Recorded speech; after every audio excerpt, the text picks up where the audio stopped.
G'day everyone, and welcome to another episode of Baseline, the opinion show of free thought and shit talk.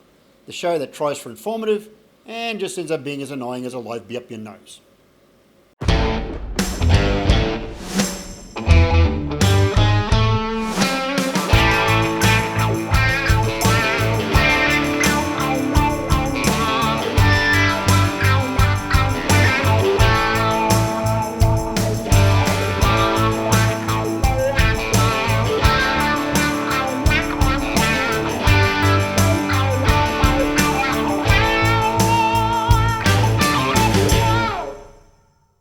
This month, we'll delve into the insidious but COVID-free wacky world of woke.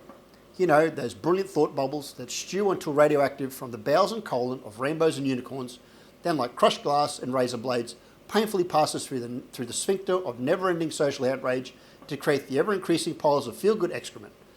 Now, you may get the impression I'm a little against the woke culture.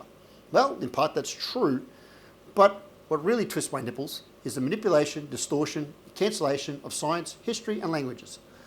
People who refuse to accept the facts and base their arguments in quasi-religious belief systems where they pontificate catchphrases like, the science is in, or follow the science, or I'm offended, or you're a fascist, or any of the other social diseases that end in IS and T. All the while undertaking a strident effort to label those who challenge their ideals and narrative of the new order as deniers, disruptors, skeptics, or regressive knuckle draggers.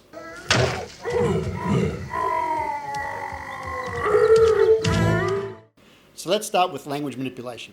The cancellation of those horribly bigoted words like mum, dad, grandmother, grandfather, uncle, aunt.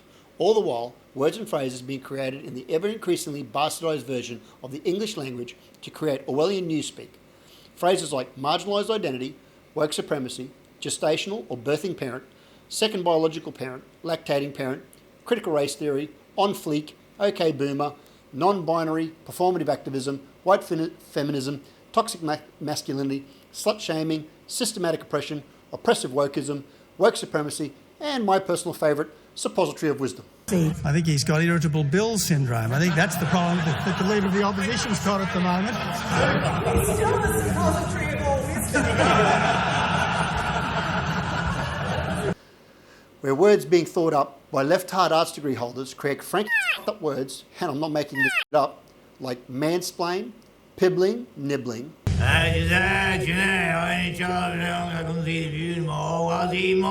auntie, sibster, grandois, grandy, both friend, date mate, fey friend, person friend, latinx, femtech, greenwash, queer baiting,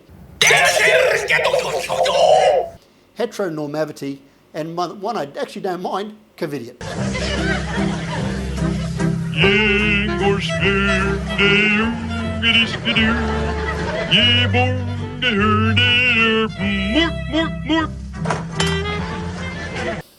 Then you have the corporate activist woke. You know, movie studios, toy manufacturers, publishers cancel or apply cultural warnings to children's shows like The Muppet Show, classical greats like Gone with the Wind, Peter Pan, Dumbo, Speedy Gonzales, the amorous and borderline sex pest exploits of Pepe Le Pew, and cancelled Dr. Seuss books for racial stereotypes, while seeming to have no real problem with mindless death, violence, murder, criminality such as slinging drugs, carjackings, and the post-coital beating of prostitutes that'll peddle through games such as Grand Theft Auto. They have disarmed the vertically challenged and perpetually angry Yosemite Sam and the slightly dull and feeble-minded Elmer Fudd, all the while the plethora of first-person shooter games like Call of Duty virtually armed cyber avatars with some of the latest military hardware to hunt down and dispatch with extreme prejudice all who oppose you in online gladiatorial arenas. And where a toy company sexually homogenized Mr. Potato Head, and where he's forcibly transitioned and his dangly little spuds got mashed. What about history revision? The last few years have seen woke outrage creep into an attempt to cancel and reinvent historical figures as villains. Some justified, some debatable, and some not so much. Statues of Captain Cook, Arthur Phillip, Captain James Sterling, Lachlan Macquarie, Abe Lincoln, George Washington, and Confederate General Robert E. Lee, defaced and removed, just to name a few. But whether it's the corporate wokeism of Coke going woke, Mr. Potato Head's ghoulies getting the chop, Dr. Seuss books being cancelled, endless doomsday predictions of anthropomorphic climate change, childhoods going from innocent, fun and carefree to primary schools having mental health professionals on the payroll, a generation raised on The Simpsons, South Park and Family Guy can daily wet the bed, while the ones before them willingly signed up fighting in a foreign land for the freedoms that they enjoy today, where the woke elite pontificate from their multi-million-dollar mansions about how hard done by they are, while simultaneously signing mega-dollar deals with streaming companies. How gender has gone from a biological featured assessment at birth from the medical professional in the delivery room to being a choice of the proverbial rainbow of definitions and endless combinations. But whether it's Holocaust deniers, BLM, QAnon, Antifa, defund the police, hollow earthers, the lizard people, the Illuminati, anti-vaxxers, ufologists, or the Wotopian crusaders, for an enlightened bunch of people and period in history, I'm surprised how many times I say under my breath, welcome to the age of stupid.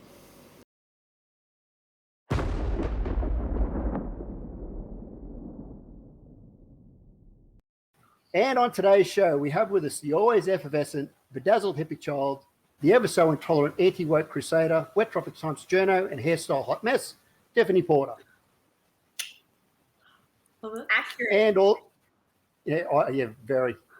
And all the way from the near bottom end of the country, in a state famous for wine, churches, nuclear testing, and we're making a bank deposit in one town, requires a trip to Bunnings for a barrel and some acid, one of our adorable production team members, Wet Tropics Time contributor, resident lefty, and the slightly radioactive Fallon Roocke. Love it. Hi, guys. All right. We're talking about the age of stupid here, girls. With everything I've said everything that I've said in the monologue, between that the extremists have basically dialed everything well past 11. Fallon, stuff that was 30 years ago would have been dismissed as just bat poo crazy stuff. Why are we entertaining these nut jobs?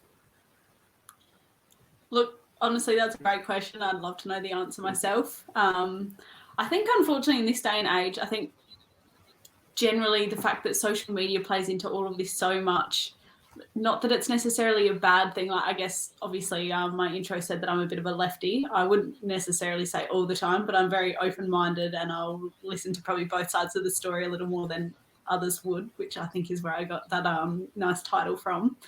But I guess, I don't know, I think, to be honest, we've gotten to a point where it's just a snowball effect.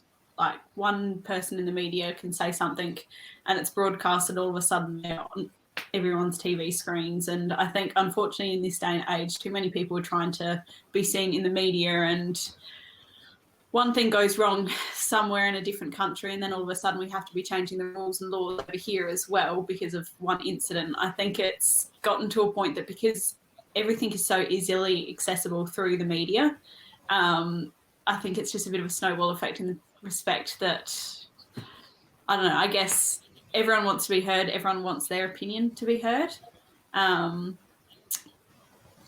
Yeah, I don't know, I guess I actually really don't have an answer for you. I think it's ridiculous. I think basically it's basically the internet. The internet, being a poorly executed idea, basically has given every idiot a voice to yell and scream from. Basically, yeah. Tiff, 100%. are we making a long-term mistake letting the toddlers get their own way? There's so much I could say on this. So I suppose everyone is going to be educated about critical theory. So critical theory is basically the fundamental theory that is behind, the hierarchy of victimhood, that everyone wants to be the biggest victim so they get the biggest brownie points and can throw their weight around the most without people being able to say anything. Because how dare you say anything against a transgender, black, lesbian with a disability? Because that's the pinnacle of the pyramid there, and they're like the ultimate leader, and you can't say anything against them because they're so disadvantaged. They should say everything that they want, no matter who it hurts. And so that's what we've come to by giving them a platform instead of having a baseline of rationality and morals and just actually good conduct. I think social media has played a part in the fact that it's made it very, very easy for a new generation, instead of learning proper relationship skills such as tolerance, like actual tolerance, or patience, or being able to be civil to someone even if you disagree with them and have an actually reasoned discourse. Screw it, I'm just going to delete them, I'm just going to block them. They're not developing any of these relationship skills, so they don't have to, they just get rid of them. And so that is creating, it's actually hardwiring into people's personalities the ability to block them. Now, I'm sure you've heard about ghosting. Ghosting is something that is a pet peeve of mine. It's like you have this like great conversation with someone, and then, think everything's going great, and suddenly they're not responding to the text. They won't even let you know, hey, it's cool, but, I moved on or whatever, just nothing. And I think the thing is, you can understand a new generation with like that so easy as being, and you know what, it's avoiding conflict in a really cowardice way. And they're not learning how to deal with conflict, because all they're getting is, there should be no conflict. Only one special privileged group should have a voice and everyone should shut up and take it. So they're not developing conflict resolution.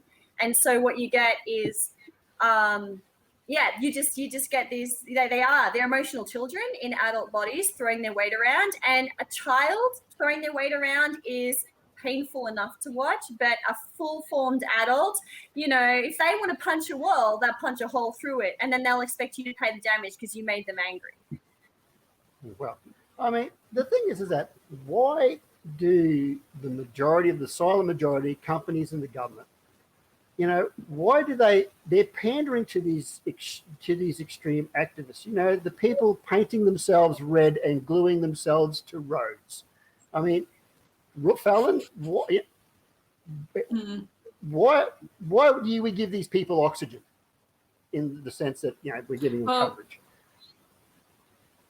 No, another great question. I think it does really tie back to media coverage. I think if they're not given a voice, then they're ridiculed for not giving the people a voice. Whereas if they are, then they're also ridiculed because they've given them the voice, but it goes against what the government or these people are saying.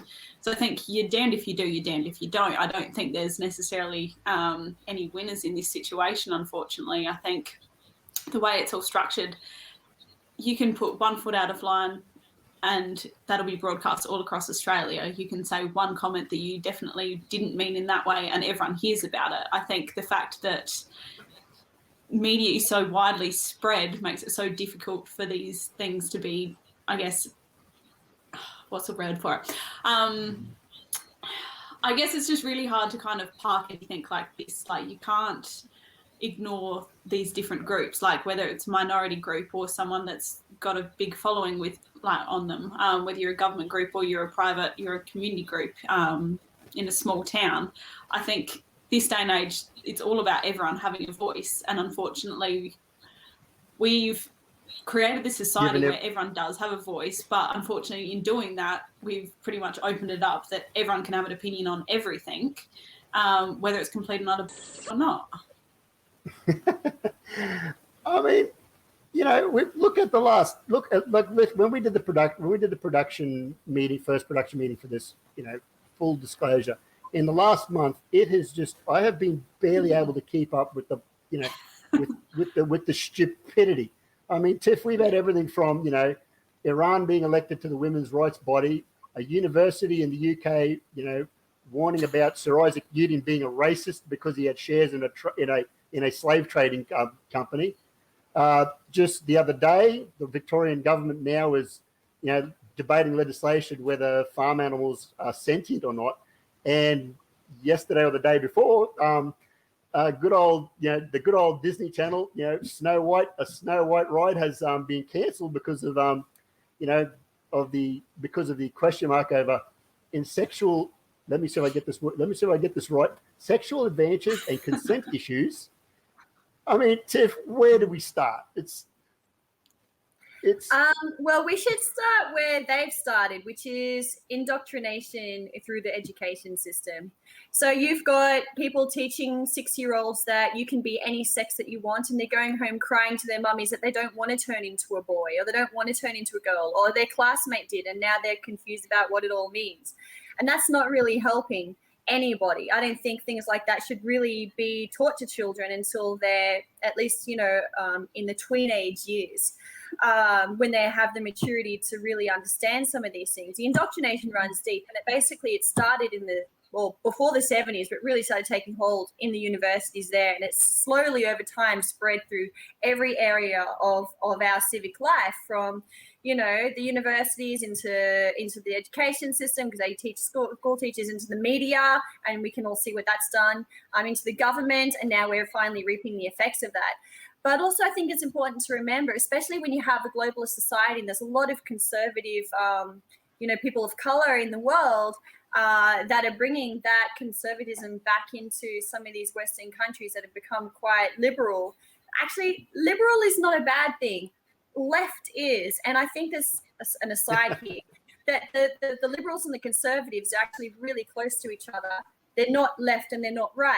They don't realize how close they are to each other, because the liberals are told they're left and the conservatives are told they're right. When really they're just a little bit further from the center, like depending, they could be between center left to moderate left or center right to moderate left, but they're actually closer to each other than the extremes, because they're told that they are aligned with the extreme. They feel they have to align with the extreme.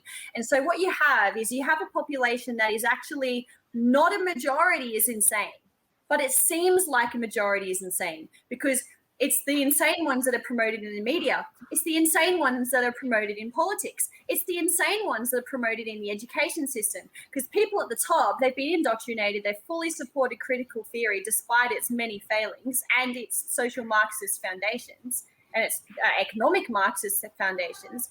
And then they've allowed this insanity to run amok. Now, people are social animals. So we want to do what the crowd is doing. And now there's this perception that everyone is woke, which, as you know, is fake awake. It's indoctrinated to believe something different to the norm. And that means you think you've got some new sacred knowledge. I mean, you are. I am far from woke. I'm telling you now. I was actually at a family function once, and I was called extreme right wing, and I was rather taken back with that. So but I mean, Fallon, I mean, how do we push back when we're all too busy really living our lives and really care what the clearly insane are lamenting me at this week? Yeah, and look, I think that is a good question. I don't know how to answer that, because I don't know how in this day and age it's almost gotten to a point that it's so far beyond reasonable, but that how do you kind of dial it back in? You've got people that are advocating for things that are completely ridiculous, that I guess I don't know how you pull that back in. I don't have an answer for that one, in all honesty. Tiffany might have a better... Yeah. Well, I thought you we might. need to have compulsory. This is the right side. Is you got to have compulsory military service, because people have their brains so far up their butts they have no idea if reality stabbed them in the face. Right? You go to a foreign country. We finally went there. Right? Privileged, right? And then you get an idea. Hey, the world isn't like we think it is. It isn't all fair and sanitized and super easy. Kids need something to fight for, and they're fighting for stupid. So don't realize the real stuff is out there that should be fought for.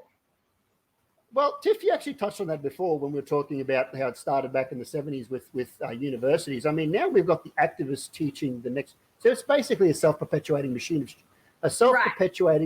machine of stupidity. Yeah. Deliberate, but yeah.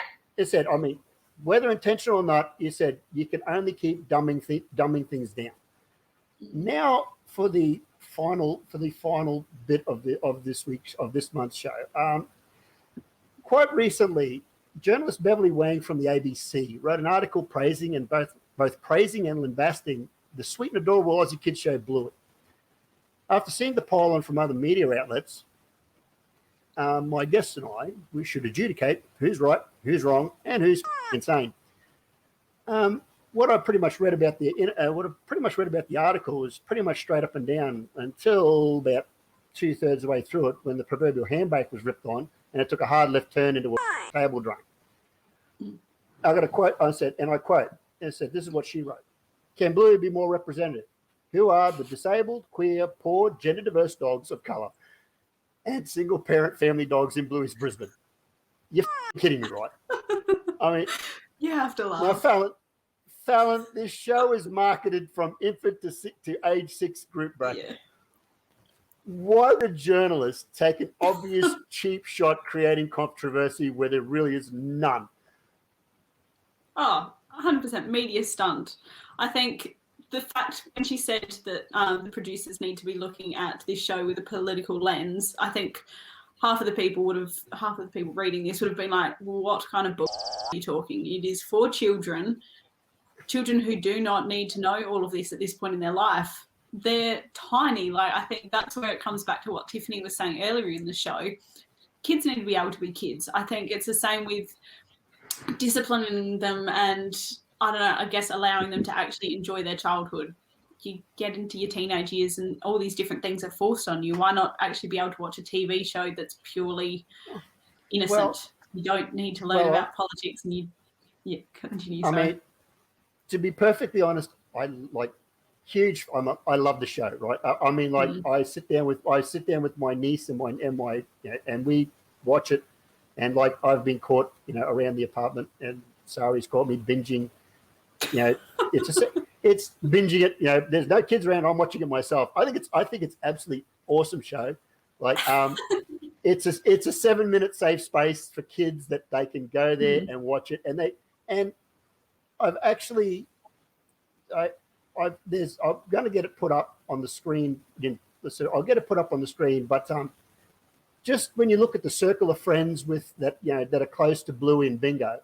The different breeds of dogs. I mean, there's everything from terriers to sausage dogs to, red cattle dogs to. I mean, if you want to talk about color, just look at the actual show. There's, and then they say, oh, the diversity. I mean, I watched an episode where Bluey was, that built a friendship with the French. He was a French dog called Jean-Luc, French-speaking dog, couldn't speak a word of English. Right, and they developed a friendship. I thought it was absolutely just it was magic. Is this your favorite episode? Oh no, I've got some choice shows there. I will gladly sit down with you after the show and talk about it at length. But I've no doubt. but Fallon, basically you're saying that this was a stunt to get online traffic and draw attention and a little notoriety, because I mean, you look at all the cookie cutter journalists out there. It's just like all it was creating noise in an article. And I think that is what half the problem is with the media industry. Obviously, I need to be a bit careful about what I say, considering we are in the news and media industry ourselves. But I think what's different about what topics is that to criticize it. Yeah, I think that is the thing, that we're trying to share real news, and it's not all this heightened, incredible tagline, media headlines that are complete none of to get people in. Like, I think it needs to actually be sharing the truth, and I think, unfortunately, in this case as well, I don't know how you watch a show like Bluey and you think someone needs to be producing this with a political lens for children, like children that are infants that don't, like, they barely understand vocabulary, let alone like what gender equality and black and lesbian, gay, all this is like. I mean, my nephew would just be sitting at the TV going, "Oh, look at the pretty colours." I mean, obviously this was all about creating, this is all about flushing out the woke crusaders and impose a twisted sense of morality to the show's creators. Or is it just another, way to try and cancel a show of traditionalist values and add to an ever pile of, cancelled corpses, if that made sense? Yeah, I think that they're like any bureaucrat that wants to make his mark on something, where he'll go in and he'll change something just to say he changed it. I know that you've spoken about stuff like that before. It's the journalist version of that. Oh, I'm going to create a stir and I'm going to create some social change so everyone can pat me on the back and know that I'm the person that introduced a lesbian character on Bluey. I started that. Oh, look at me, aren't I great? And then get some pats on the backs until 10 years from now, someone digs into their social media history and finds out that they said something today that's offensive in the future because we just keep getting more and more ridiculous. And then they get cancelled anyway. So they'll get their juicy woke points revoked anyway. I think that there is an attempt to try to do that because we see that everywhere. The Snow White example, they're like, well, why can't, he just not have the kiss? And I'm like, well, the kiss is kind of a fundamental part of the historical story. They do have a point about the consent thing, but maybe he could kiss her on the hand. I mean, what kind of psycho at the end of the hang on, but at the end of the day, Snow White was poisoned. I mean, it's a fairy tale. I mean, are you really wanting to put apart from the fact that it is a cartoon and a fairy tale, and not real and not based on actual events. Hate to break it to the woke crusaders out there. Can I interrupt right now? That is true, but this is a really important thing about fairy tales. Everyone should hear this. Fairy tales, they used to be very much not sanitized. They were harsh. They were brutal. All kinds of crazy things happened to the characters, right? They were ways of teaching children harsh realities of life. We have wrapped them in cotton wool, and we are not teaching them the harsh realities of life. Instead, we're even editing the fairy tale so that we can't learn those lessons at all. Well, it's literally one of those things that, I mean, like, if you have a look at like some fairy tales, I mean, like last time I checked, it was wrong to throw an old lady into the oven and close it and cook it. But even in self-defense, I mean, like, you can run out the door. But probably not a great idea to eat a ton of candy and like eat a house as well. But yes, if you're making a ton of, if you're walking through the forest and you see a house made of candy, you shouldn't have eaten the mushrooms earlier. I mean, right? It's common sense. Well, yes, obviously it goes without saying. If you're starving, though, the mushrooms might look pretty good. Yeah, true. Well, yes, if you're led into the forest by your parents, if you're abandoned by your parents in the forest, you're on your own, kiddos. Anyway, we're out of time. It has been nothing but interesting. I will say that much. I would like to thank my guests, Tiffany Porter and Fallon Roocke, for talking about the age of stupid. Thanks for watching. Thanks for having us. Yeah, thanks for having us. I would like to thank my guests, Wet Tropic Times contributor Fallon Roocke, also Wet Tropics Time journalist and advertising rep Tiffany Porter for being great sports and coming on another episode of Baseline. Also, big thanks and shout out to Claire and Saria, our awesome behind the scenes team that puts on the production polish and makes this all possible. Now, if you've liked what you've seen, please subscribe, like and share on all the socials. If you're going to comment, please be polite about it. And finally, if you live in or operate a business in the Babinda, Innisfail, Tully, Mission Beach, Cardwell, Hinchinbrook and surrounding areas, please keep your advertising dollars local and support us by advertising in and purchasing your independent, community-minded, locally owned and operated regional newspaper, the Wet Tropics Times. I'm Michael Russo, see you next time, and thanks for watching.